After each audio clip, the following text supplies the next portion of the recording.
Hello everyone, welcome to Surya education channel. First time మన ఛానల్ని చూస్తున్నట్లయితే ప్లీజ్ లైక్, షేర్, సబ్స్క్రైబ్ చేసుకోండి. ఈ రోజటి క్లాస్లో టెట్ అండ్ డిఎస్సికి సంబంధించి ఫిజిక్స్ చెప్పుకుంటున్నాము. ఆ ఫిజిక్స్ లోపల సహజ దృగ్విషయాలు, దానిలో కాంతి అనే టాపిక్ గురించి చెప్పుకుంటున్నాము. అయితే ఈ సహజ దృగ్విషయాల లోపు ఏ టాపిక్స్ ఉంటాయంటే, ఫస్ట్ వన్ కాంతి, సెకండ్ ధ్వని, థర్డ్ వన్ ఉష్ణం, ఫోర్త్ వన్ కొన్ని సహజ దృగ్విషయాలు, ఫిఫ్త్ వన్ నక్షత్రాలు మరియు సౌర వ్యవస్థ. ఇవి చెప్పుకుంటే మనకు సహజ దృగ్విషయాలు అనేటివి టాపిక్ ఫినిష్ అవుతుందండి. ఇప్పుడు కాంతికి సంబంధించిన బిట్స్ను ఈ క్లాస్లో చూస్తూ వెళ్ళిపోదాము. ఫస్ట్ వన్ చూడండి, కాంతిని కొలుచు శాస్త్రం ఏది? దీనికి సమాధానం కాంతిమితి. నెక్స్ట్ వన్ చూడండి, కాంతిని గురించి అధ్యయనం చేసే శాస్త్రాన్ని ఏమంటారు? దీనికి సమాధానం దృశ్య శాస్త్రం. నెక్స్ట్ వన్ చూడండి, సూర్యకాంతి భూమిని చేరడానికి ఎంత సమయం పడుతుంది? దీనికి సమాధానము 8 minutes 17 seconds. నెక్స్ట్ వన్ చూడండి, సూర్యకాంతి సముద్రంలో ఎంత లోతు వరకు ప్రయాణిస్తుంది? దీనికి సమాధానం 262 అడుగుల లోతు. నెక్స్ట్ వన్ చూడండి, దృష్టి జ్ఞానాన్ని కలిగించే వికిరణ శక్తి స్వరూపం ఏది? దీనికి సమాధానం కాంతి. నెక్స్ట్ బిట్ చూడండి, కాంతి ప్రయాణించుటకు ఏమీ అవసరం లేదు. దీనికి సమాధానం యానకం. నెక్స్ట్ చూడండి, వస్తువు నీడ ఏర్పడాలంటే ముఖ్యంగా ఏది అవసరం? దీనికి ఆన్సర్ కాంతి. నెక్స్ట్ వన్ చూడండి, ఏమి ఏర్పడడానికి కాంతి అపారదర్శక వస్తువు తెర అవసరం? దీనికి సమాధానం నీడ. నెక్స్ట్ వన్ చూడండి, నీడను ఏర్పరిచే వస్తువులు ఏవి? దీనికి సమాధానము గోడ, సైకిలు, కుర్చీ, బల్ల ఇట్లా వస్తాయి. నెక్స్ట్ వన్ చూడండి, నీడలను ఏర్పరచని వస్తువులు ఏవి? దీనికి సమాధానం గాలి, నీరు, గాజు. నెక్స్ట్ బిట్ చూడండి, అస్పష్టమైన నీడలను ఏర్పరిచే వస్తువులు ఏవి?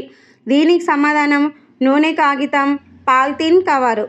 నెక్స్ట్ బిట్ చూడండి, ఏ పదార్థాల గుండా కాంతి స్వేచ్ఛగా ప్రయాణించగలదో ఆ పదార్థాలను ఏమంటారు? దీనికి సమాధానం పారదర్శక పదార్థాలు.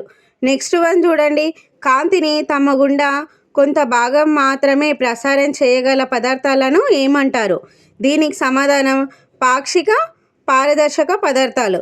నెక్స్ట్ బిట్ చూడండి, కాంతిని తమ గుండా ప్రసరింపనీయని పదార్థాలను ఏమంటారు? దీనికి సమాధానము అపారదర్శక పదార్థాలు. నెక్స్ట్ వన్ చూడండి, అతి ముఖ్యమైన ప్రకృతి సిద్ధ కాంతి వనరు ఏది? దీనికి సమాధానము సూర్యుడు. నెక్స్ట్ వన్ చూడండి, విశ్వంలో ప్రకృతి సహజంగా తమలో నుండి కాంతిని విడుదల చేసే వాటిని ఏమంటారు? దీనికి సమాధానం సహజ స్వయం ప్రకాశకాలు. నెక్స్ట్ వన్ చూడండి, మానవ నిర్మితమైన కాంతిని విడుదల చేసే వస్తువులను ఏమంటారు? దీనికి సమాధానం కృత్రిమ స్వయం ప్రకాశకాలు. ఇక్కడ చూడండి, కన్ఫ్యూజ్ కాకండి. మనకు విశ్వంలోని వస్తువులను 2 రకాలుగా విభజిస్తారు. అవి ఒకటి స్వయం ప్రకాశకాలు, 2 అస్వయం ప్రకాశకాలు. మళ్ళీ స్వయం ప్రకాశకాలు తిరిగి 2 రకాలు ఉంటాయి. ఒకటి సహజ స్వయం ప్రకాశకాలు, 2 కృత్రిమ స్వయం ప్రకాశకాలు. మనకు సహజ స్వయం ప్రకాశకాలకు ఉదాహరణ ఏంటి అంటే సూర్యుడు, నక్షత్రాలు, మినుగున పురుగులు వస్తాయి. కృత్రిమ దానికేమో ఇవి విద్యుత్ బల్బు, ట్యూబ్ లైట్ ఎగ్జాంపుల్స్గా వస్తాయి. ఆ స్వయం ప్రకాశకాలు అంటే ఇవి కాంతిని స్వయంగా తమ నుంచి ఏమీ విడుదల చేయకుండా వేరే వస్తువు యొక్క కాంతి వాటి మీద పడడం వలన కాంతి అనేది వస్తుందన్నమాట. కాబట్టి వాటిని ఆస్వయం ప్రకాశకాలు అంటారు. ఉదాహరణకు చెప్పుకుంటే వాటికి భూమి, చంద్రుడు, మానవ శరీరం, ఈ గ్రహాలు, ఈ ఉపగ్రహాలు, చెక్క ఇలాంటివన్నీ ఆస్వయం ప్రకాశకాలకు ఉదాహరణగా చెప్పుకోవచ్చు. ఇక్కడ కన్ఫ్యూజ్ కాకండి. ఇంకా 2 రకాలు స్వయం ప్రకాశకాలు, అస్వయం ప్రకాశకాలు. మళ్ళీ స్వయం ప్రకాశకాలు 2 రకాలు చూడండి.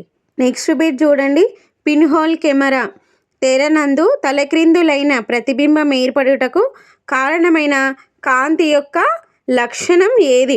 దీనికి సమాధానం కాంతి రుజుమార్గ ప్రయాణం. ఇది ప్రీవియస్ బిట్ అండి.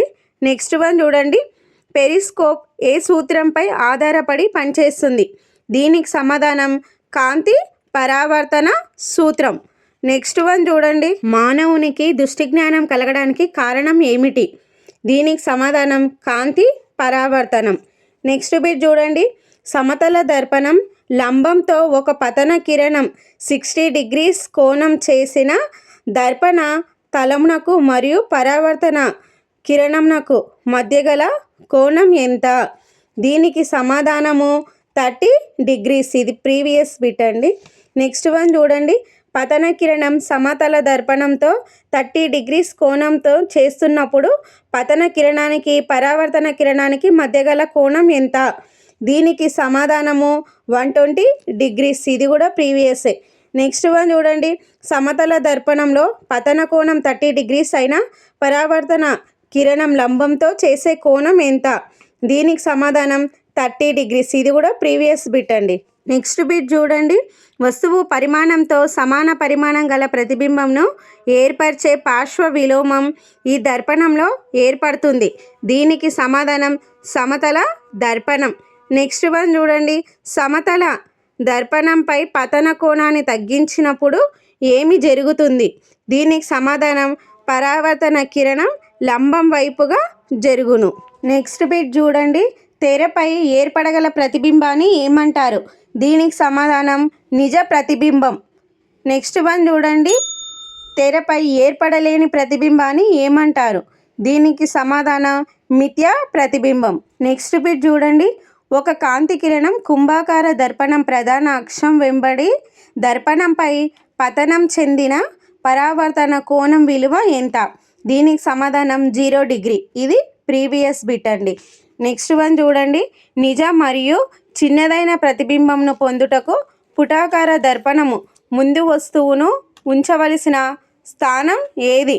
దీనికి సమాధానం దర్పణ వక్రత కేంద్రం అవతల. నెక్స్ట్ వన్ చూడండి. వస్తువు దూరం ప్రతిబింబ దూరం సమానం కావాలంటే పుటాకార దర్పణం ముందు వస్తువును ఉంచవలసిన స్థానం ఏది? దీనికి సమాధానము దర్పణ వక్రత కేంద్రము వద్ద. నెక్స్ట్ బిట్ చూడండి. ఒక పుటాకార దర్పణం నాభి మరియు వక్రతా కేంద్రముల మధ్య వస్తువును ఉంచిన ప్రతిబింబము ఎక్కడ ఏర్పడుతుంది? దీనికి సమాధానం వక్రత కేంద్రం అవతల. నెక్స్ట్ వన్ చూడండి.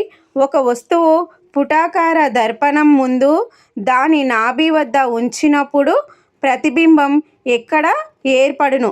దీనికి సమాధానము దర్పణానికి అనంత దూరంలో. నెక్స్ట్ వన్ చూడండి. ఒక పుటాకార దర్పణం నిజ వస్తువుకు మిథ్యా ప్రతిబింబాన్ని ఏర్పరిచే సందర్భం ఏది? దీనికి సమాధానము U<F. ఇక్కడ U అంటే వస్తువు దూరం, F అంటే నాభ్యంతరం. నెక్స్ట్ బిట్ చూడండి. వాహనాలలో రియల్ వ్యూ మిర్రర్గా వాడబడేది ఏది? దీనికి సమాధానం కుంభాకార దర్పణం. నెక్స్ట్ బిట్ చూడండి. వాహనాలలో ఉపయోగించే రియల్ వ్యూ మిర్రర్ ఏర్పరిచే ప్రతిబింబ ఆవర్తనం ఏది? దీనికి సమాధానం 1 కన్నా తక్కువ. నెక్స్ట్ వన్ చూడండి. రియల్ వ్యూ మిర్రర్లో ఏర్పడే ప్రతిబింబ లక్షణాలు. దీనికి సమాధానము మిథ్యా ప్రతిబింబం మరియు చిన్నదనమాట. నెక్స్ట్ వన్ చూడండి. 6 అడుగుల పొడవు గల ఒక మనిషి ఒక దర్పణంలో తన పొడవును 2 అడుగుల పొడవైన నిటారు ప్రతిబింబంగా చూస్తే ఆ దర్పణం ఏది? దీనికి సమాధానం కుంభాకార దర్పణం. నెక్స్ట్ వన్ చూడండి. కటక సామర్థ్యం యొక్క ప్రమాణాలు ఏమిటి? దీనికి సమాధానం డయాప్టర్. నెక్స్ట్ వన్ చూడండి. మానవుని కంటిలోని పచ్చ చుక్క ఏమి సూచిస్తుంది? దీనికి సమాధానము మంచి దృష్టి గల భాగం. నెక్స్ట్ వన్ చూడండి. ఆరోగ్యవంతుని దృష్టికోణం సుమారుగా ఎంత ఉంటుంది? దీనికి సమాధానం 60 degrees. నెక్స్ట్ బిట్ చూడండి. దగ్గరగా ఉన్న వస్తువులను చూడగలిగి దూరంలో ఉన్న వస్తువులను స్పష్టంగా చూడలేని దృష్టిలోపంను ఏమంటారు? దీనికి సమాధానం అశ్వ దృష్టి. నెక్స్ట్ వన్ చూడండి. దూరంగా ఉన్న వస్తువులను స్పష్టంగా చూడగలిగి దగ్గరలో ఉన్న వస్తువులను స్పష్టంగా చూడలేని దృష్టిలోపంను ఏమంటారు? దీనికి సమాధానం దీర్ఘ దృష్టి. నెక్స్ట్ వన్ చూడండి. అశ్వదృష్టి దోషం నివారణకు ఏ కటకంను వాడుతారు? దీనికి సమాధానము పుటాకార కటకం. నెక్స్ట్ వన్ చూడండి. దీర్ఘదృష్టి దోషం నివారణకు ఏ కటకంను వాడుతారు? దీనికి సమాధానము కుంభాకార కటకం. నెక్స్ట్ బిట్ చూడండి. కాంతికి సంబంధించి 3 ప్రాథమిక రంగులు ఏవి? దీనికి సమాధానము నీలం, ఆకుపచ్చ, ఎరుపు. నెక్స్ట్ వన్ చూడండి, గౌణ రంగులు ఏవి? గౌణ రంగులు అంటే పసుపచ్చ, ముదురు ఎరుపు, ముదురు నీలం. నెక్స్ట్ వన్ చూడండి, 3 ప్రాథమిక రంగులైన ఎరుపు, ఆకుపచ్చ, నీలం రంగుల మేళవింపు ఫలితంగా వచ్చు రంగు ఏది? దీనికి సమాధానం తెలుపు. నెక్స్ట్ వన్ చూడండి, ప్రాథమిక రంగులైన ఎరుపు, ఆకుపచ్చలను కలిపినప్పుడు వచ్చు రంగు ఏది? దీనికి సమాధానం పసుపు. నెక్స్ట్ వన్ చూడండి, ప్రపంచంలోని అతిపెద్ద రేడియో టెలిస్కోప్ కలిగి ఉన్న దేశం ఏది? దీనికి సమాధానం చైనా. నెక్స్ట్ వన్ చూడండి, వీడియో టేప్ను కనుగొన్నవారు ఎవరు? దీనికి సమాధానం చార్లెస్ గిన్స్బర్గ్. ఇంతటితో ఈ టాపిక్ సంబంధించిన బిట్స్ అయిపోయినాయి. మీకు కనుక మన క్లాస్ నచ్చినట్లయితే ప్లీజ్ మన ఛానల్ని లైక్ చేయండి, షేర్ చేయండి, సబ్స్క్రైబ్ చేసుకోండి. Thank you all.